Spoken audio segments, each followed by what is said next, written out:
베트남은 유엔이 인정한 가장 이상적인 인구 구조를 현재 가지고 있는 나라인데요. 남녀 성비가 거의 1대1이고요. 그리고 우리가 이제 어렸을 때 학교에서 수업 시간에 배웠던 이 종 모양의 형태의 인구 구조를 가지고 있어요. 그리고 해마다 100만 명 이상의 이 젊은 세대들이 이제 성인이 되어가고 있고 아직까지도 신생아들은 잘 태어나고 있습니다. 물론 유엔에서는 베트남도 한 20년이 지나면 빠르게 고령화가 될 것이라고 지금 예측은 하고 있지만 현재까지는 20, 30대 베트남 젊은 부부들이 아이를 최소한 둘은 낳고 싶어 할 정도로 아직은 좀 인구가 좀 잘 되고 있고, 그리고 전 세계적으로 이 성장 여력이 있는 나라라고 판단하는 기준 중에 하나는 젊고 풍부한 인구입니다. 전 세계에서 인구가 1억이 넘는 나라는 베트남은 이제 포함해서 16개 국가밖에 없거든요. 그래서 인구가 많고 젊은 인구가 많은 것이 그 나라가 성장할 수 있는 중요한 요소긴 하지만 꼭 필수적인 요소는 아니거든요. 근데 베트남은 그 요소를 잘 가지고 있고 빠르게 성장하고 있기 때문에 전 세계적으로 지금 가장 매력적인 나라로 지금 판단이 되고 있습니다. 인구 외에 또 우리가 주목해야 될 부분이 있을까요? 베트남의 이런 경제 요인은 이런 부분에서 나온다. 베트남은 정말 한국과 너무나 비슷한 부분이 많은데요. 이 거리상으로는 3,500km나 떨어져 있음에도 불구하고 한국의 양 옆에 있는 중국과 일본보다도 베트남이 한국과 비슷한 점이 정말 많습니다. 그 중에 하나가 바로 학구열입니다. 교육열인데 우리도 어렸을 때 생각해 보시면 외신이 한국은 가지고 있는 자원도 없고 인프라도 없지만 이 훌륭한 인적 자원이 있기 때문에 반드시 한국은 성장하고 발전할 것이라고 했는데 지금 우리나라가 이제 어느 순간 선진국이 됐잖아요. 근데 지금 베트남을 보면 과거의 한국의 모습을 고스란히 빼다간 것이 자신들의 소득의 30%에서 50%를 사교육비에 쓰고 있습니다. 그리고 국가 사회 전체가 내가 열심히 일을 하고 열심히 공부를 한다면 지금 상황은 좋지는 않지만 반드시 개선될 것이고 내가 발전할 것이고 내가 잘 살 수 있다라고 하는 희망을 가지고 있어요. 이렇게 뭔가 내가 배우고자 하는 욕망이 국가사회 전체에 뿌리 깊게 박혀 있기 때문에 베트남은 빠르게 성장하고 있는 건데 교육열이 있고 없고의 차이가 엄청나게 큰 겁니다.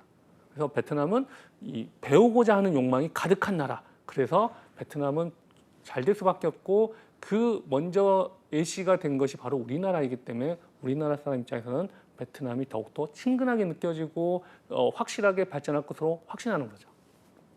그 베트남의 도시화 얘기도 나오더라고요. 네. 이것도 중요한 요소겠죠? 현재 2022년 기준으로 베트남은 도시화율이 딱 40%를 간신히 넘었습니다. 그런데 아세안 10개국 중에서 베트남은 도시화율이 이제 7등밖에 되지 않아요.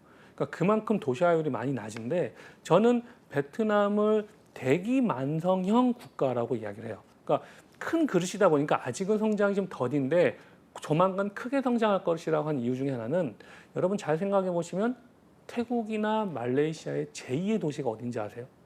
근데 제가 이야기를 그 나라 사람들한테 물어봐도 당황하면서 말을 못 하세요. 자, 태국의 제2의 도시는 파타야나 또는 치앙마이인데요. 제2의 도시의 인구가 30만 정도밖에 안 돼요.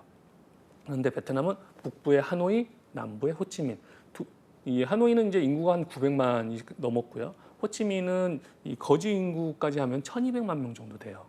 그러니까 천만이나 되는 메가시티 도시가 한 나라에 두 개나 있는 나라는 드뭅니다. 그래서 이 한 나라에 큰 도시 하나가 있었으면 이 한 도시를 위해서 집중적으로 성장해서 빠르게 성장했겠지만 베트남은 남북으로 길게 나눠져 있는 곳에서 동시에 성장을 하다 보니까 더디게 성장을 했어요. 그러나 이게 어느 정도 성장하다 보면 급격히 성장하고 있는 이 그래프가 나올 건데 베트남이 이제 급격하게 성장할 그 단계에 이제 다다랐다고 봅니다. 그래서 이 베트남의 도시화율을 눈여겨보셔야 될 부분이 베트남이 빠르게 성장하고 있어서 2035년까지는 도시화율을 50%까지 올리겠다고 베트남 정부가 선언을 했습니다. 근데 이게 허황돼 보이지 않은 것이 지금 베트남은 곳곳에 도로공사와 철도공사 또 각 지방에 이 새로운 공항 건설을 하고 있거든요. 그래서 여기저기가 공사판이고 한 곳에 집중적으로 보이지 않기 때문에 더디어 보이지만 어느 수준이 되면은 갑작스럽게 확 치고 올라갈 거예요. 그래서 베트남을 대기만성형 이 성장 국가라고 저는 제 스스로는 판단하는데 한번 베트남의 도시화율을 생각해 보시고 시간이 지나면 지날수록 베트남이 왜 큰 그릇인지를 판단하실 수 있을 겁니다. 지금 베트남의 현재 경제 상황이 어떤지 약간 숫자로 나타내는 경제 상황이 어떤지 궁금한데요. 뭐 경제 성장률이라든지 1인당 국민 소득, 실업률 이런 거는 현재 어떤 상황이에요? 작년에 2022년 작년에 베트남은 8.02%의 경제 성장을 이루면서 전 세계적으로 정말 깜짝 놀랄 수치를 이뤄냈어요. 베트남 정부의 목표치보다도 훨씬 더 많이 했거든요. 그런데 올해 상반기에는 3.23% 성장률로 원래 베트남 정부가 목표로 했던 거에 거의 절반을 간신히 넘었었어요. 그런데 이게 베트남만의 문제가 아니라 요즘 전 세계적으로 경제가 매우 안 좋잖아요. 그러니까 중국도 그렇고 미국도 그렇고요. 베트남은 수출로 먹고 사는 나라다 보니까 전 세계 경기가 안 좋으면 같이 안 좋아지고요. 그리고 베트남에는 우리나라 크고 작은 기업들이 한 9천여 개가 들어와 있거든요. 그러니까 베트남에 진출한 우리나라 기업들이 뭐 삼성전자처럼 뭐 핸드폰이라든지 반도체라든지 여러 가지 것들이 이제 수출하고 있는데 이 미국의 큰 소비를 해줬던 미국과 중국이 또 갈등을 서로 일으키고 있다 보니까 수출길이 막히기도 하고 소비가 좀 둔화되기도 하다 보니까 올해 상반기 좀 어려워요. 그런데 느닷없이 베트남 총리가 하반기에 9% 성장도 할 수 있다라는 이야기를 비공식적인 자리에서 한번 했었어요. 그래서 사람들이 아니 갑작스럽게 9%가 말이 되느냐 했는데 이번에 바이든 대통령이 오면서 어마어마한 이 경제적 지원이 예상되잖아요. 아, 그것을 염두에 두고 지금 한 이야기가 아닐까라고 하고요. 베트남이 그래서 작년에 빠른 성장, 큰 성장을 이루면서 1인당 국민소득이 처음으로 4,000달러를 넘어섰습니다. 이제 관건은 과연 올해도 계속해서 성장을 얼마나 이뤄나갈까가 지금 관건인데 올해 4월부터 한 7월 달까지는 경기가 매우 안 좋기도 하고 특히 베트남에서 5번째로 수출을 많이 하는 신발, 의류 이런 섬유 쪽에서 많은 분들이 회사에서 구조조정을 당했어요. 왜냐하면 뭐 얼마 전에 뉴스에도 나왔지만 나이키 같은 브랜드도 재고가 90%나 남아서 재고 처분하는데 어렵다고 하거든요. 그러니까 베트남에서 이 생산을 하려면 주문이 들어와야 되는데 주문하는 미국 상황이 좋지 않다 보니까 그 수많은 노동자들이 실업을 당하고 있습니다. 그래서 많은 어려움이 있는데 베트남 정부는 15년 전부터 이 중진국 함정에 빠지지 않기 위해서, 그러니까 중진국 함정이라고 하면 이 신발이나 의류 같은 저임금 노동 산업에 베트남이 주요 포지션을 차지하면 언젠가는 급여가 상승할수록 일자리를 빼앗길 수밖에 없을 거라는 판단을 했거든요. 그래서 IT 산업, 전자 산업에 집중을 해야 된다는 생각을 15년 전부터 했고 베트남 북부 지방을 중심으로 해서 삼성전자를 유치하기도 하고 미국의 인텔 같은 반도체 업체 유치하기도 하고 해서 계속해서 IT 전자 산업이 베트남 북부 지방에 들어오고 있습니다. 그래서 이번에 미국이 이제 지원하게 되면 미국의 앨런 장관이 이런 말도 했어요. 미국 반도체법에 의하면 미국에 생산하는 반도체 기업만 지원을 해줘야 되는데 5억 달러, 우리나라 돈으로 약 6천억 원 정도는 아시아에 써도 되지 않겠느냐. 그러면서 미국 북부에 있는 인텔과 이제 새로 공장을 짓고 있는 또 다른 미국의 반도체 회사를 언급을 했어요. 그 이야기는 그 돈을 베트남에 지원을 해서 미국 기업이 더욱더 많은 투자를 하게 만들겠다는 이야기거든요. 그래서 베트남은 여러 가지 힘든 것도 있지만 이것을 잘 극복해 나가고 대외적인 환경이 지금 베트남을 잘 도와주고 있어서 보통 이 큰 나라끼리 싸우면은 등이 터져야 되는데 베트남 지금 대박이 터지고 있어요. 그래서 올해 베트남 이제 힘든 것을 잘 극복하고 좋은 결과가 올해 하반기에는 보일 것으로 보입니다. 베트남에 한국 기업이 크고 작은 회사가 한 9천여 개가 들어와 있기 때문에 뭐 웬만한 우리나라 기업들은 다 들어왔다고 보시면 되고요. 특히 베트남 GDP에 또는 베트남 수출의 25%가량을 차지하고 있는 것이 우리나라의 삼성전자예요. 그리고 뭐 LG나 현대자동차나 뭐 이름 들으면 다 아는 회사들이 많이 있고 특히 뭐 베트남 소비재 산업 중에서는 오리온이 베트남 제과업계 1위입니다. 그리고 작년에도 최대 실적을 기록했다고 하는데 올해 상반기에도 작년보다도 더욱더 성장한 이 실적을 보여줘서 올해는 작년에 한 우리나라 돈으로 한 4,700억 정도의 매출을 달성했는데 올해는 4,900억에서 5,000억을 달성하지 않을까라는 조심스러운 견해들이 나오고 있는데 그만큼 우리나라 기업들이 정말 잘하고 있고요. 이게 다른 아세안 국가들을 잘 생각해 보시면 화교가 경제권을 가지고 있거나 또는 일본 기업들이 각 시장을 다 점유하고 있습니다. 대표적인 게 자동차인데요. 태국이나 필리핀이나 뭐 이 아세안 어느 나라 국가에서나 일본 자동차들이 절대적인 시장 점유율을 가지고 있습니다. 우리나라 자동차 시장 점유율은 2%에서 3%거든요. 그런데 베트남에서만 현대차와 기아차가 35%를 차지하고 있습니다. 지금 단일 브랜드로는 이 토요타가 1위인데 현대차가 바짝 2위를 쫓고 있거든요. 한 3% 정도의 시장 점유율인데 올해 현대차가 베트남에 더욱더 집중적으로 공략을 해서 이 1위를 한번 빼앗아보겠다라고 지금 적극 공략을 하고 있어요. 그러니까 이 부분 때문에 일본은 아니 다른 아세안 국가에서는 참 자기들이 시장 장악을 잘하고 있는데 왜 베트남에서만 안 되고 있나.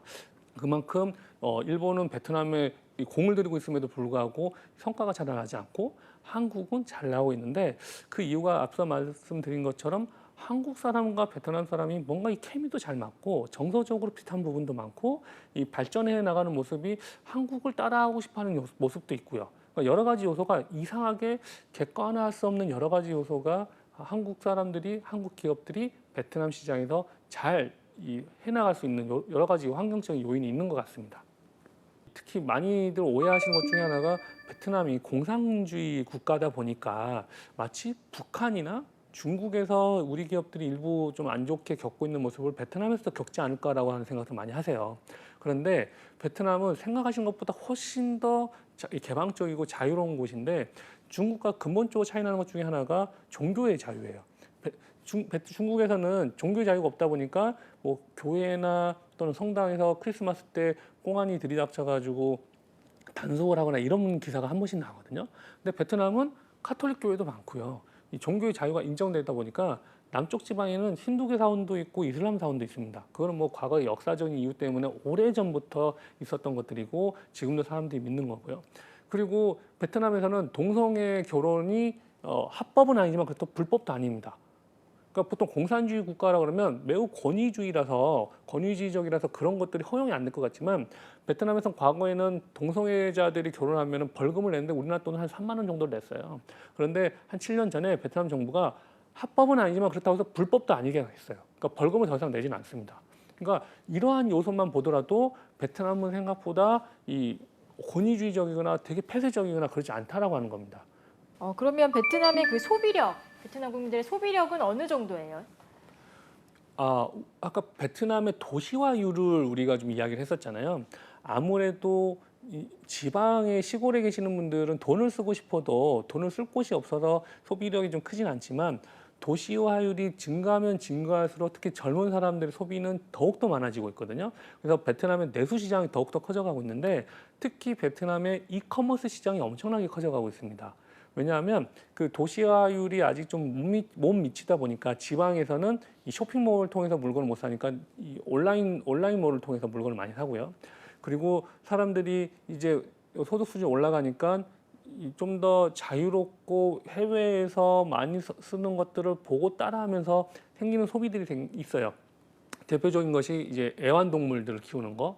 그리고 개 한 마리에 뭐 100만 원, 우리나라 돈 100만 원에서 150만 원 정도 되건 또는 좀 더 큰 개를 데리고 다니면서 자신이 돈이 많다고 하는 것을 과시하기도 하고요. 그리고 또 특이한 것 중에 하나가 베트남이 세계에서 손에 꼽히는 비건 푸드의 시장이에요. 우리가 그러니까 채식주의라고 하면은 유럽이나 북미의 백인들 돈 많은 사람들이나 하는 게 아닐까라는 생각이 선입관이 좀 있잖아요.